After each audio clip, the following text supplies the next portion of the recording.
Hola, les habla Gonzalo Arenas y hoy día quiero comentarles algo sumamente grave y que ha pasado casi desapercibido que aprobó la Convención Constituyente.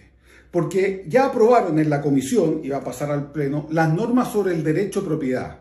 Y se ha dicho que con esto se borraban los mitos de que la Convención no iba a respetar el derecho de propiedad y que por lo tanto todos nos quedáramos tranquilos. Sin embargo, eso es falso. Y le quiero explicar por qué. En el año 1967, en Chile, se produjeron o se aprobaron la reforma constitucional que permitió la reforma agraria. ¿Y qué se estableció esta reforma constitucional con la cual se realizó la reforma agraria y se expropiaron más de 10 millones de hectáreas durante el gobierno de la Unidad Popular? Dos cosas muy sencillas, pero muy trascendentes. Primero se dijo que el monto de las expropiaciones se iba a determinar equilibradamente, tomando en consideración el interés colectivo y además el interés del expropiado. Es decir, ya no le van a pagar por lo que vale su predio, sino que van a considerar lo que socialmente es más conveniente. Y con eso lograban pagarle unos precios irrisorios y por lo tanto dejaban a esas personas en la indefensión. Pero más aún, el abuso era aún más grande porque las condiciones de ese pago, señala esta reforma constitucional, los iba a determinar la ley. ¿Y qué implicaba eso? Que a usted le pagaban un monto mínimo al contado y el resto en unos bonos de 30 años que nunca veía usted esa plata y por lo tanto lo dejaban prácticamente botado en la calle. Estas normas fueron las que permitieron expropiar cerca de 10 millones de hectáreas durante el gobierno de la Unidad Popular. ¿Qué hizo la actual Constitución? Al ver los abusos que se habían cometido, estableció nuevas normas de expropiación en la Constitución. Y la Constitución actual señala que a usted le tienen que pagar, si le expropian, el daño patrimonial efectivamente causado. Es decir, lo que vale la cosa. Su predio vale 100, le tienen que pagar 100. Y el otro tema es que además estableció que en las condiciones a usted siempre le debían pagar todo el precio antes de expropiarle. Con esto se resguardaba, ¿no es cierto?, que se cometieran los abusos que se hicieron durante la reforma agraria. Esto es además de sentido común, que a usted le paguen lo que vale su predio y además que a usted le paguen antes de que se lo quiten. Bueno, la Convención Constituyente no le importó esto y las normas que establece sobre expropiación son las mismas que se establecieron para la reforma agraria. Primero, se señala que el monto a pagar será el justo monto considerando el interés público más el interés del expropiado. Es decir, la misma norma de monto que establecía la reforma agraria. Y además señala que las condiciones lo determinará la ley. Es decir, la misma forma de condiciones que establecía la reforma agraria. Es decir, le van a pagar a los expropiados un precio irrisorio y además no se los van a pagar nunca con unos plazos excesivos y por lo tanto está armada la misma estructura jurídica que permitió la reforma agraria y expropiar más de 10 millones de hectáreas. ¿Casualidad? El que no quiere entender con esto todavía que estamos aquí en esta Convención Constituyente ante una izquierda radical que quiere realizar o reactualizar el proyecto Allende en 1970, yo no sé en qué están pensando. Abran los ojos. Las mismas normas que permitieron a Allende expropiar 10 millones de hectáreas son las que aprobó la Convención Constituyente. Y se saltó todo lo que había aprendido nuestra sociedad para resguardar la propiedad y por lo tanto evitar estas expropiaciones injustas que lo único que hacen es producir violencia en la sociedad donde se aplica.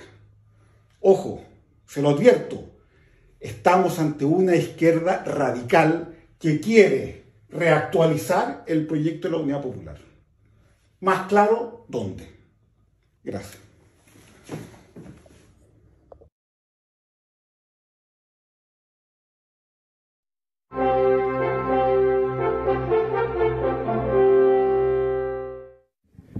El tema que el profesor Cristian me propuso es el tema de los sistemas políticos económicos comparados.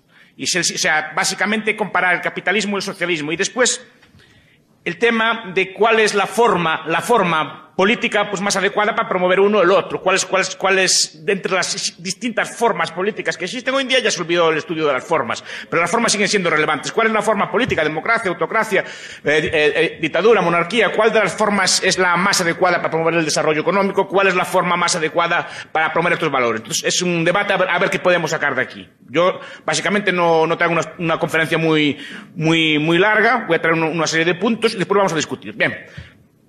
Mi tesis va a ser una y va a ser clara. La primera y principal, el socialismo es malo y el capitalismo es bueno. El capitalismo de libre mercado. Es así de fácil. Si aprenden esto ya aprendimos bastante. El socialismo es malo, copien ahí, y el capitalismo de libre mercado es bueno. Es la única opción. Y dirán, ¿y por qué? ¿Y por qué? Yo, así, en mi modestia apunto 4 rasgos. Primero, el socialismo no es libre. El socialismo es totalitario. ¿Por qué? Me dirán ustedes.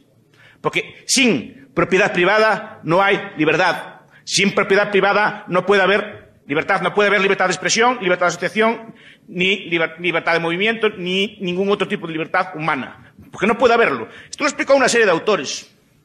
Estoy pensando en un libro célebre, que es El camino de servidumbre de Friedrich von Hayek, un libro clásico que apunta a este tema, explicando que incluso el socialismo, y cuando habla de socialismo, habla de todos los tipos de socialismo, no solo del socialismo marxista, sino de la socialdemocracia, del intervencionismo y todas las formas, digamos, que incorporan algún tipo de coacción institucional sobre los seres humanos y que impidiendo a los seres humanos comerciar o actuar libremente entre ellos.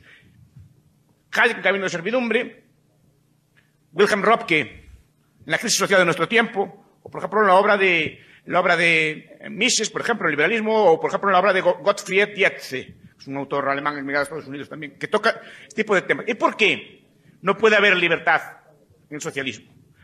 Porque la libertad, señores, libres somos todos.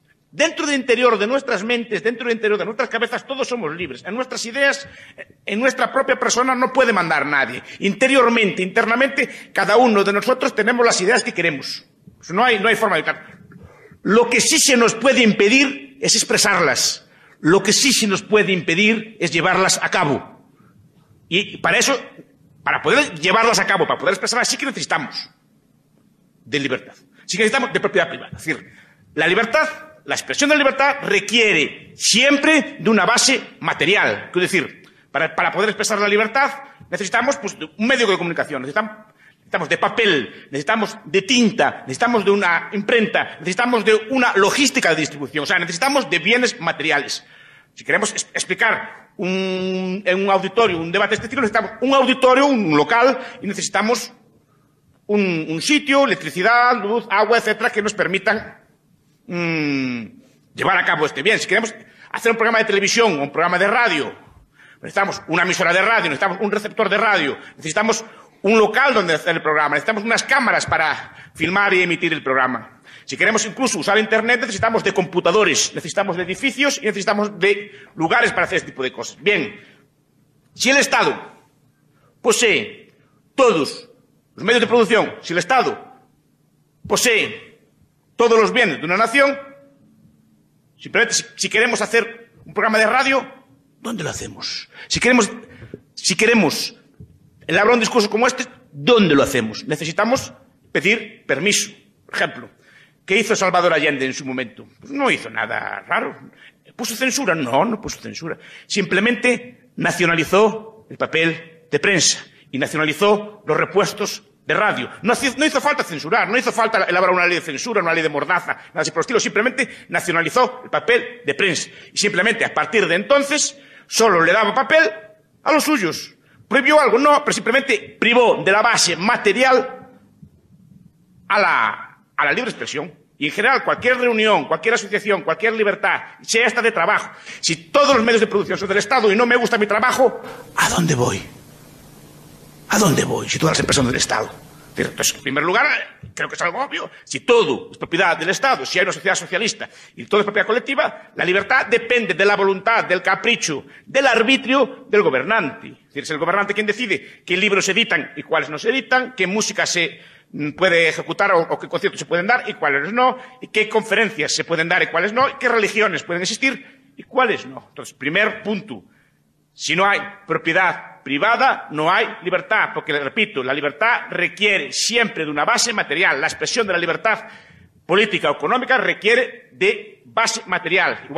Igualmente en el ámbito de la libertad de empresas. Si todo es propiedad del Estado, yo quiero iniciar un negocio, quiero comprar una cosa, vender una cosa, necesito de algún tipo de autorización administrativa que me puede ser dada o negada. Este es el primer punto a considerar. El socialismo no puede ser libre, porque desde el momento que ustedes tienen que pedir permiso para hacer algo, no son libres. Segundo punto.